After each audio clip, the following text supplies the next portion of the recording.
Hello everyone, कैसे हैं आप सब। Myself Dharmesh ji Nagal, I am from IIT Bhilai and I welcome all of you on the YouTube channel of celebrity teachers academy.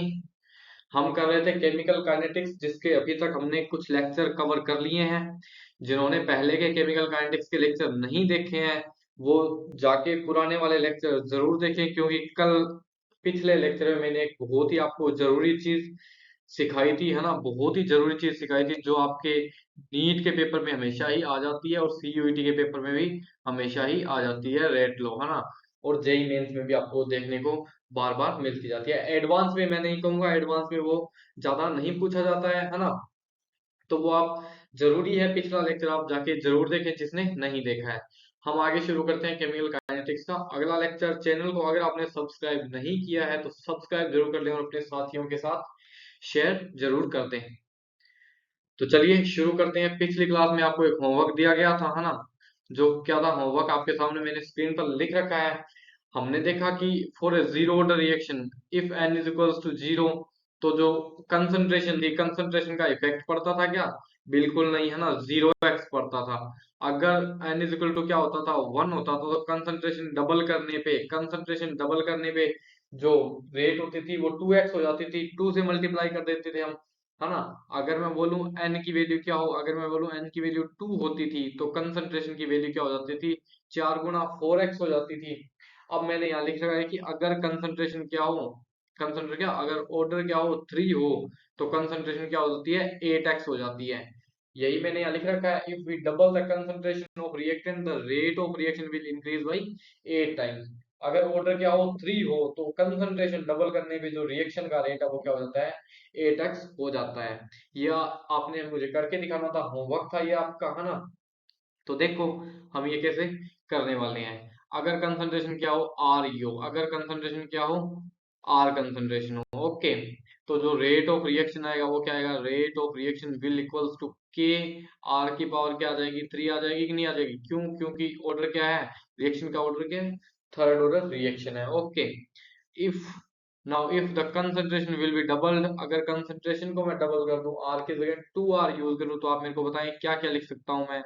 Rate of reaction, इसको मैं to बोल देता हूँ, ऊपर वाले को बोल देता हूँ वन। हाँ, rate of reaction two will equal to K two R की पावर क्या हो जाएगी, थ्री हो जाएगी कि नहीं हो जाएगी, आप मेरे को ये बताएं, है ना।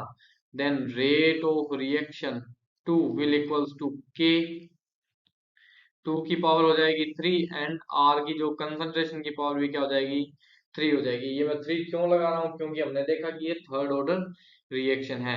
अगेन इसको आप सोल्व करें और मुझे बताएं आर ओवर टू क्या आ जाएगा, के एट आर की पावर थ्री आ जाएगी कि नहीं आ जाएगी, है ना। आर की पावर थ्री आ जाएगी कि नहीं आ जाएगी। अगेन देखें रेट ऑफ रिएक्शन टू क्या हो जाएगा, एट मल्टीप्लाई बाई के आर की पावर थ्री आ जाएगी कि नहीं आ जाएगी, ओके। तो यही मैंने यहाँ लिख रखा है कि रेट ऑफ रिएक्शन टू क्या हो जाएगा, eight into rate of reaction one हो जाएगा। Eight into rate of reaction one हो जाएगा। रेट ऑफ रिएक्शन जो वन थी कब थी, जब कंसंट्रेशन क्या थी, सिंगल थी, सिंगल आर थी। और रेट ऑफ रिएक्शन टू कब थी, जब कंसंट्रेशन के आगे मैंने क्या कर दिया, डबल कर दी कंसंट्रेशन को। अब जब कंसंट्रेशन क्या है, डबल हो गई है, तो जो रेट ऑफ रिएक्शन है वो क्या हो गई, आठ गुना होगी कि नहीं होगी। जब हमारे पास जो रिएक्शन का ऑर्डर क्या था वो क्या था, थ्री था। जब रिएक्शन का ऑर्डर क्या था, थ्री था। अगर रिएक्शन का ऑर्डर क्या होता, जीरो होता, तो कंसंट्रेशन में कोई फर्क नहीं पड़ने वाला था। अगर जो ऑर्डर था वो क्या होता, वन होता, तो कंसंट्रेशन डबल करने पे रेट ऑफ रिएक्शन क्या हो जाता, भाई डबल हो जाता। अगर ऑर्डर होता टू, सेकंड ऑर्डर रिएक्शन के लिए मैं जैसे ही कंसंट्रेशन को डबल करता, मेरा रेट ऑफ रिएक्शन चार गुना बढ़ जाता। और थर्ड ऑर्डर रिएक्शन में हमने अभी करके देखा कि कंसंट्रेशन को जस्ट डबल करेंगे, आर से टू आर करेंगे, तो रेट ऑफ रिएक्शन क्या हो जाएगा, आठ से बढ़ जाता है। इतनी बात आपको समझ आई है ना, तो ये बहुत ही अच्छी बात है। और अब हम जो इसके क्वेश्चन करने वाले हैं, आप उनको ट्राई करेंगे और आप उनको जरूर सोल्व करेंगे, है ना। ये क्वेश्चन हमने कल फिर आपको होमवर्क ही दिया था, है ना।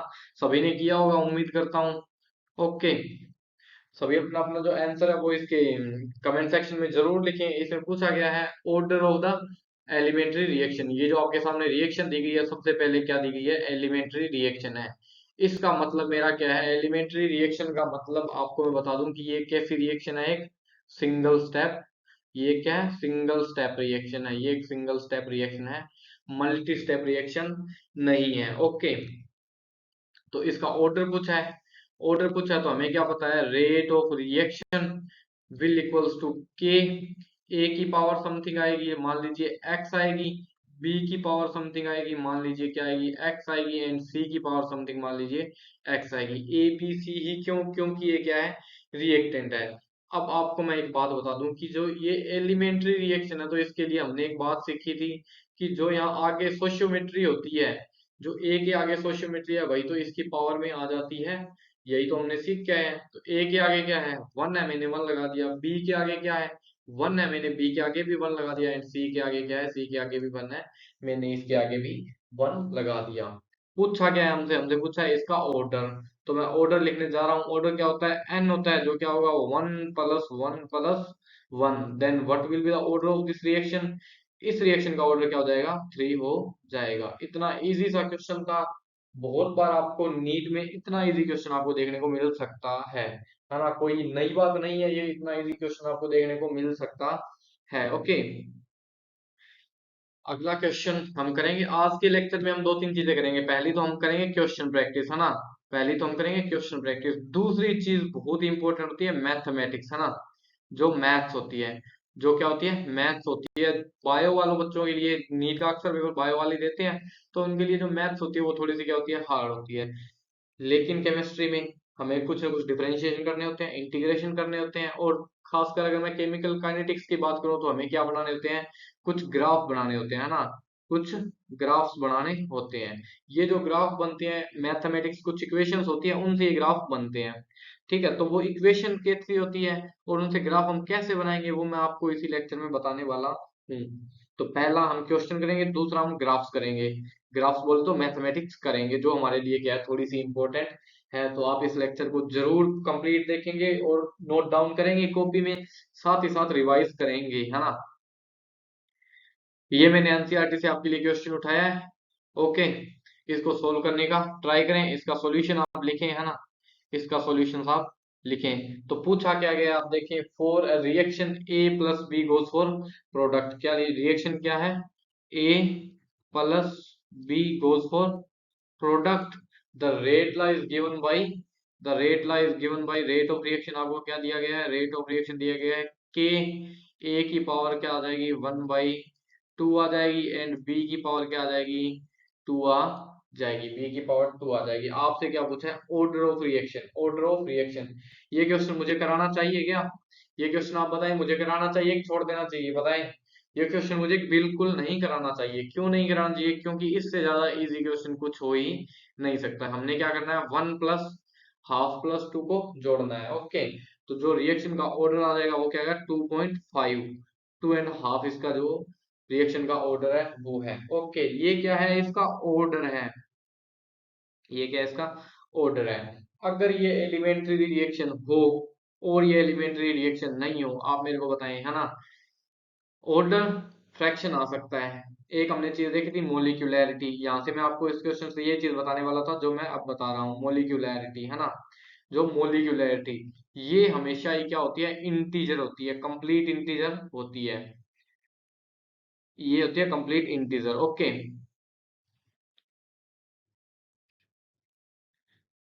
जो मोलिक्यूलैरिटी हमारी होती है वो क्या होती है, कंप्लीट इंटीजर होती है। लेकिन जो ऑर्डर होता है ये हमारा फ्रैक्शन हो सकता है, इंटीजर हो सकता है, जीरो हो सकता है, कुछ भी हो सकता है।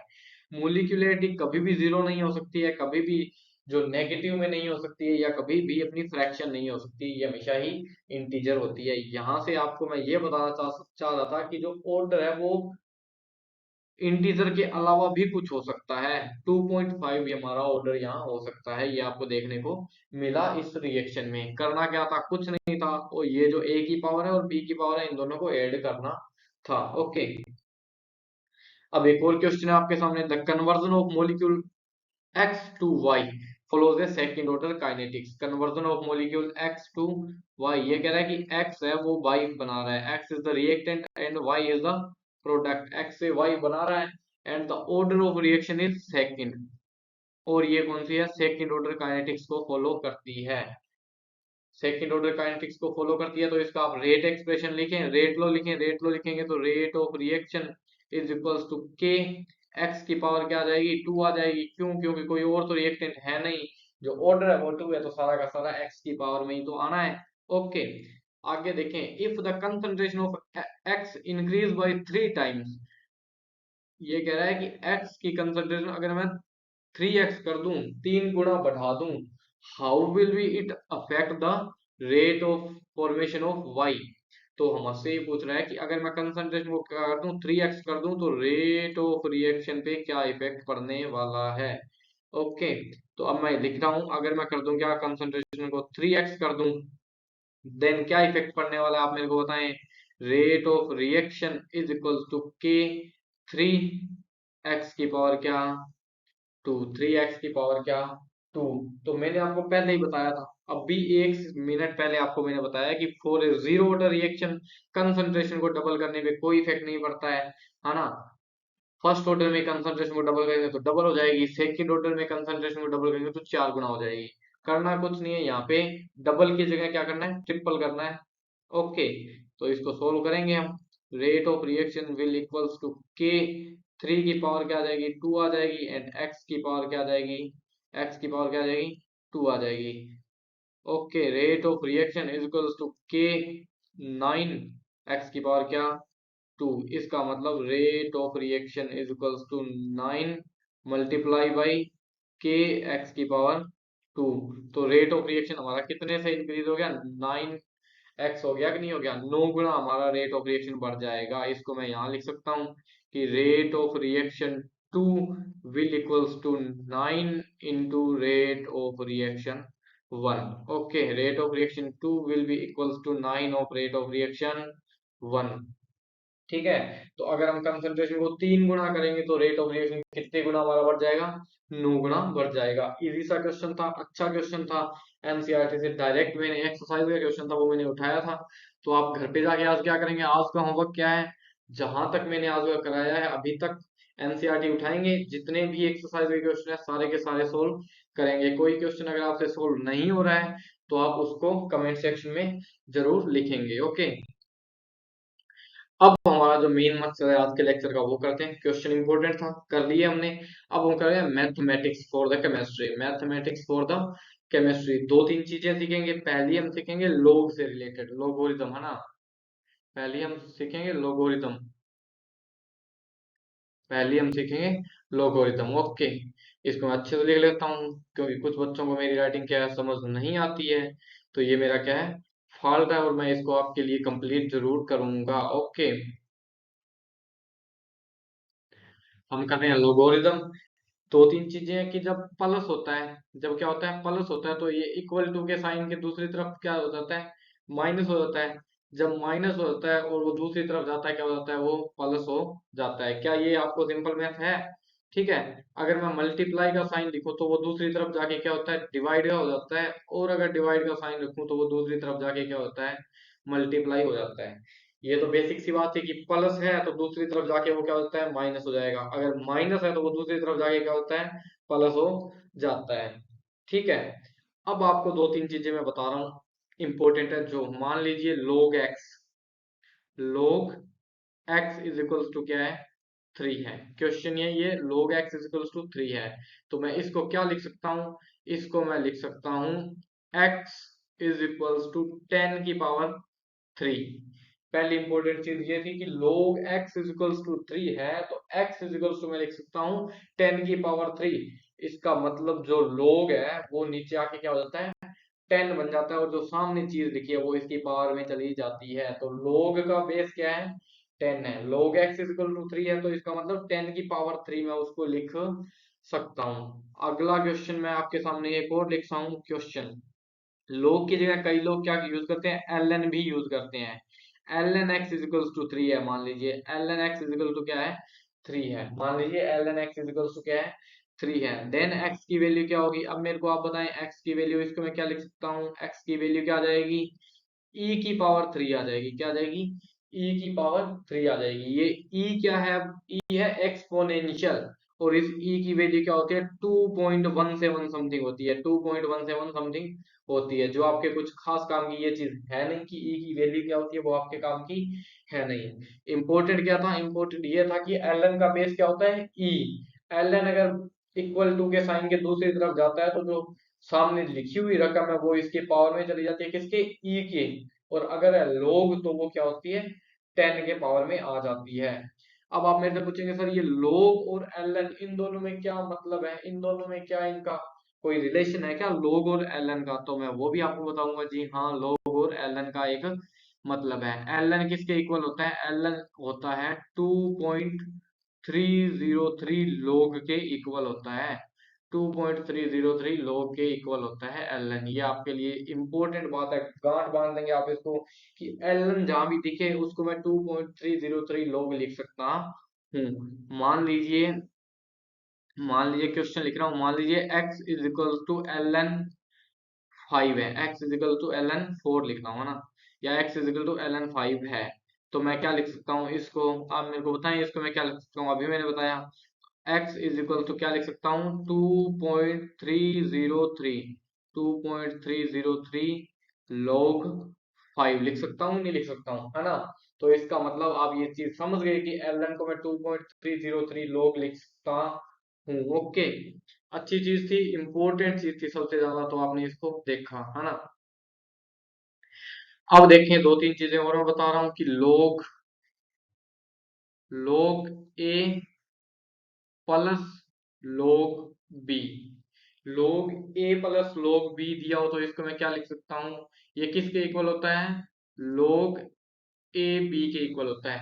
प्लस का साइन हो तो मैं इन दोनों को मल्टीप्लाई कर दूंगा, प्लस का साइन हो तो मैं उन दोनों को मल्टीप्लाई करके लिख सकता हूँ। मान लीजिए क्या दिया हो, मान लीजिए क्या दिया हो, लोग लोग टू, लोग टू प्लस लोग थ्री दिया हो, तो इसको मैं क्या लिख सकता हूँ, log two into log two, two dot three, dot product आप फिजिक्स में करते होंगे ना, डॉट का मतलब ही तो मल्टीप्लाई होता है, तो टू डॉट थ्री भी लिख सकता हूँ मैं, यहाँ पे मैं डॉट लगा देता हूँ। तो आप समझे कि प्लस में दिया हो तो उसको मल्टीप्लाई में लूंगा, मल्टीप्लाई में दिया हो तो उसको दूसरी तरफ लाऊंगा, तो मैं प्लस में भी लिख सकता हूँ। ओके, अगली एक ये थी आपकी एक नंबर चीज, और दूसरी नंबर चीज आपके सामने ये है कि अगर दिया हो लोग, व्हाइट पेन से लिखूंगा मैं ना, लोग ए माइनस लोग बी, तो आप समझ गए होंगे, है ना, आप समझदार तो हैं, बहुत समझदार हैं आप, तो समझ गए होंगे लोग ए माइनस बी को मैं क्या सकता हूँ, लोग ए डिवाइड बाई बी। क्या ये कहानी आपको समझ आई, लोग ए माइनस लोग बी को मैं लोग ए डिवाइड बाई बी लिख सकता हूँ।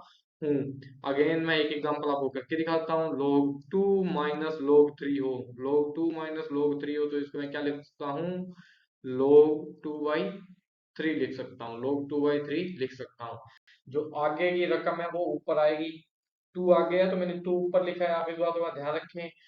जो मैथ के बच्चे पढ़ रहे हैं उनके लिए बहुत इजी बात होगी, बहुत नॉर्मल चीज होगी, लेकिन जो बायो के बच्चे हैं ना उनके लिए ये थोड़ी सी नई चीजें हैं, वो बहुत बार इसमें कच्चा खा जाते हैं, तो आप इनको भूलेंगे नहीं, आप इनको याद रखेंगे अच्छे से कि लोग टू माइनस लोग थ्री को मैं क्या लिख सकता हूँ, लोग टू बाई थ्री भी लिख सकता हूँ। लोग ए माइनस बी को क्या लिख सकता हूँ, लोग ए बाई बी भी लिख सकता हूँ, जो ऊपर है इसका मतलब वो पहले है। तो आप इतनी चीजें समझे, है ना, इतनी चीजें आप ये समझे, बहुत ही अच्छे से दोबारा देखेंगे, अगर किसी को समझ नहीं आया तो दोबारा देखेंगे। मैंने चार चीजें बताई हैं कि L N is equal to 2.303 log, okay, लोग ए प्लस लोग बी है तो लोग ए इंटू बी हो जाएगा, लोग ए माइनस लोग बी है तो लोग ए बाई बी हो जाएगा।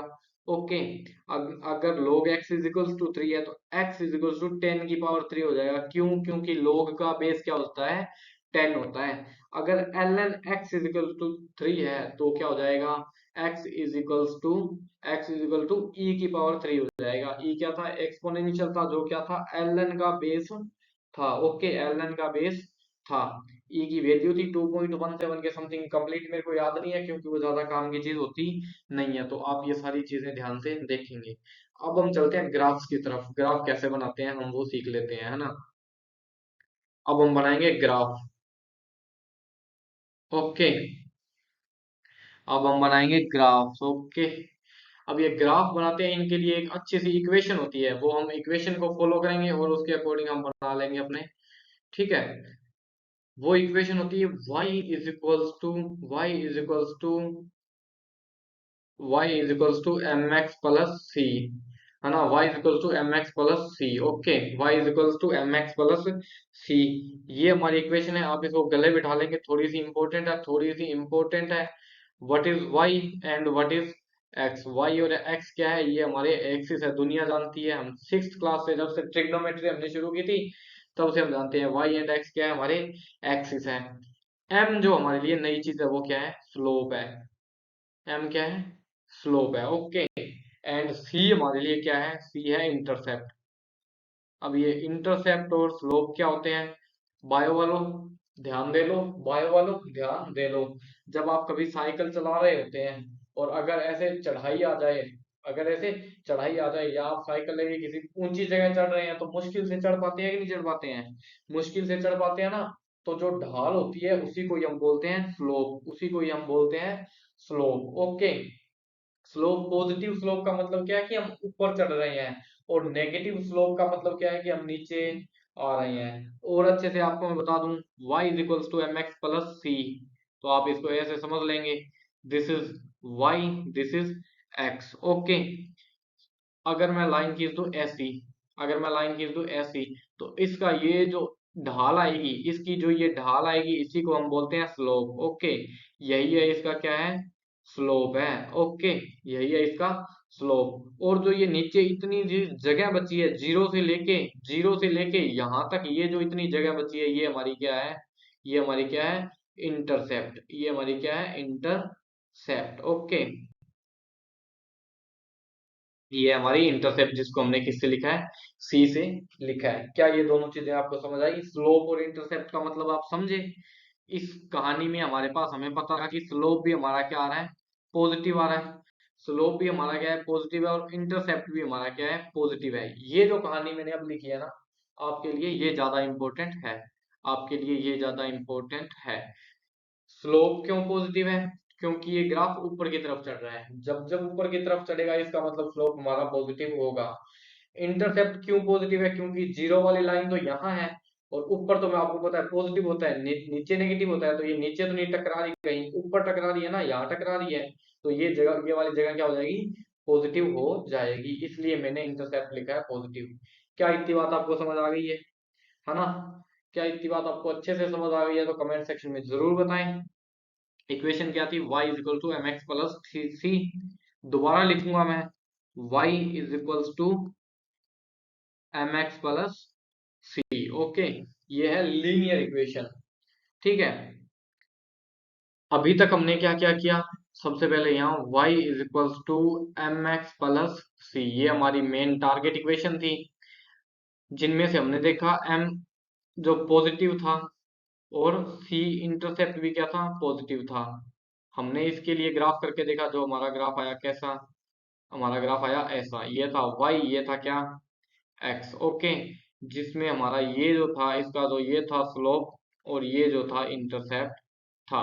अब हम अगला करके देखते हैं, जब हमारा m क्या हो, m क्या हो, नेगेटिव हो, m क्या हो, नेगेटिव हो, एंड c क्या हो, पॉजिटिव हो, c क्या हो, पॉजिटिव हो। ओके, अब आप जब इसको करेंगे, तो पहले y और x आप बना लेंगे, this is x and this is y। Slope, ये जो c क्या है, हमारा इंटरसेप्ट है, मतलब जो क्या है, पॉजिटिव है। मतलब वो वाली लाइन जो शुरू होगी, ये वाली जो लाइन शुरू हुई थी, ये वाली कहीं यहाँ शुरू होगी, इसमें शुरू होगी, नीचे नहीं होगी। नीचे होगी कि नहीं होगी, नीचे होती तो ये c क्या होता, नेगेटिव होता, तभी नीचे होती, लेकिन ये c तो क्या है, पॉजिटिव है, तो इसका मतलब ये कहीं यहाँ से शुरू होगी। मान लीजिए ये कहीं यहाँ से शुरू हो रही है, यहाँ से शुरू हो रही है, तो इतनी जगह ये आपके लिए क्या आ जाएगी, ये आपके लिए क्या हो गई है, इंटरसेप्ट हो गई है कि नहीं हो गई है। या मैं इसको डायरेक्ट सी लिख देता हूँ, बार बार इंटरसेप्ट इतना बड़ा नाम को लिखे, सी लिख देता हूँ, आप समझ जाएंगे, समझदार बहुत है आप। ओके, अब यहां से आप आगे, अब दूसरी चीज एम को देखें, एम क्या है, नेगेटिव है। पॉजिटिव का मतलब क्या है, ऊपर चढ़ना, और नेगेटिव का मतलब क्या है, नीचे आना। तो मैं नीचे आ जाता हूँ, फिर किस चीज की देरी है। ओके, ये जो मैंने अब नीचे की तरफ ढाल ऐसे बन गई ना, नीचे की तरफ बन गई, तो अब ये जो इसका क्या आया है, इंटरसेप्ट आया है, ये क्या आया है, इंटरसेप्ट क्या, स्लोप, ये अब इसका क्या है, नेगेटिव है। और इसका जो इंटरसेप्ट है, जो इसका क्या है, सी, वो क्या है, अब पॉजिटिव है। क्या ये कहानी आपको समझ आई है? क्या ये ग्राफ आप बना सकते हैं? ओके, अगर आप ये ग्राफ बना सकते हैं तो हम एक और ग्राफ बनाएंगे, एक और ग्राफ बनाएंगे, दो तीन ग्राफ है, सारे के सारे ही बनाएंगे बाय द वे। एक तो क्या, जब क्या हो, एम भी क्या हो, नेगेटिव हो, एंड सी भी क्या हो, नेगेटिव हो, दोनों की दोनों ही चीजें क्या हो, नेगेटिव हो। ओके, दोनों की दोनों चीजें ही नेगेटिव होंगी, तो उस कंडीशन में आप क्या करेंगे, सबसे पहले आप ऐसे ग्राफ बना लेंगे। सबसे पहले this is X and this is Y. उसके बाद आप देखेंगे सी क्या है, नेगेटिव है, इसका मतलब वो वाली लाइन कहीं नीचे से शुरू होगी। ऊपर से शुरू होती तो सी पॉजिटिव होता, लेकिन वो कहाँ से होंगी, नीचे से होंगी। लेकिन वो कहाँ से होंगी, नीचे से होंगी, होंगी कि नहीं होंगी? ओके, तो सबसे पहले मैं इसको नीचे बढ़ा देता हूँ क्योंकि मुझे नीचे जरूरत है। ओके, ये क्या हो जाएगी, -y। अब हमने देखा कि मान लीजिए कहीं यहाँ से शुरू हो रही है, कहीं यहाँ से शुरू हो रही है, तो ये इतनी जगह क्या हो जाएगी, सी हो जाएगी कि नहीं हो जाएगी, इतनी जगह सी हो जाएगी। और ढाल हमारी क्या है, नेगेटिव है, ढाल हमारी क्या है, नेगेटिव है, तो नीचे की तरफ ऐसे मैं गिरा दूं इसको। ढाल हमारी क्या है, नेगेटिव है, तो मैंने नीचे की तरफ गिरा दिया। तो दूसरा, इसका दूसरा जो पॉइंट आया है वो क्या है हमारा, जो स्लोप है वो क्या है, एम, जो भी क्या है, माइनस का है। तो इतनी चीज हमने देखी, स्लोप भी हमने माइनस का बना लिया। आखिरी क्वेश्चन करा रहा हूँ, लास्ट इसी का ग्राफ है, ध्यान से देखें। y इज इक्वल टू क्या था, y इज इक्वल टू था एम एक्स प्लस सी। जब इंटरसेप्ट तो क्या हो, नेगेटिव हो, इंटरसेप्ट तो क्या हो, नेगेटिव हो, और m क्या हो, पॉजिटिव हो। ये लास्ट है, इसको देख लें और सारी कहानी आप समझ लें। सबसे पहले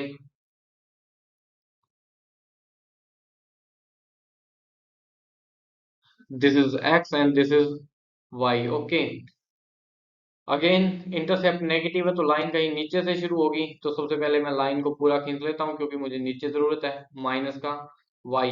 ओके, अब नीचे से शुरू होगी, मान लीजिए कहीं यहाँ से शुरू हो रही है, तो ये इतनी जगह मेरी क्या हो गई है, सी इंटरसेप्ट हो गई है, जो हमारी क्या आई है, नेगेटिव में आई है।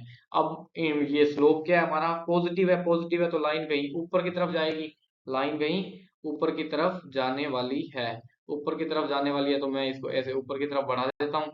ये यहाँ कटती रहे, इस जगह कटती रहे, तो इसका मुझे कोई मतलब वाली बात है नहीं, ऊपर की तरफ जाएगी। तो m क्या आ गया, पॉजिटिव आ गया कि नहीं आ गया, इसका ये जो m आएगा, यहाँ से जो स्लोप निकलेगा वो क्या आएगा, पॉजिटिव आएगा। और जो इंटरसेप्ट हमने ऑलरेडी देखा, नेगेटिव आ गया है। तो आपको सारी कहानी समझ आ गई है, ग्राफ बनाना आ गया है। इसका यूज क्या है, आप सोच रहे होंगे कि सर इसका यूज क्या है। इसका यूज आगे आएगा जब हम क्या करेंगे, जीरो ऑर्डर रिएक्शन करेंगे, है ना, जीरो ऑर्डर रिएक्शन करेंगे, तब आपका इसको डिफरेंशियल इक्वेशंस करेंगे ना, जो एक्चुअल में न्यूमेरिकल्स में यूज होगी डिफरेंशियल इक्वेशन, तब इसका यूज हो जाएगा।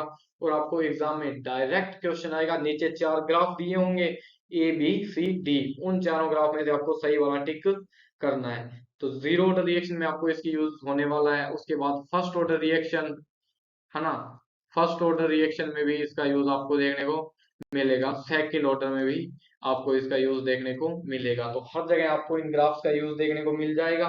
ठीक है, तो इसके लिए आज की क्लास थी मैथ वाले बच्चों के लिए बहुत ही ज्यादा क्या थी, इंपॉर्टेंट थी, तो आप इसको अच्छे से करें। कोई डाउट हो तो कमेंट सेक्शन में जरूर पूछें। इसी के साथ पढ़ते रहिए, हैप्पी लर्निंग चैनल को सब्सक्राइब जरूर कीजिएगा।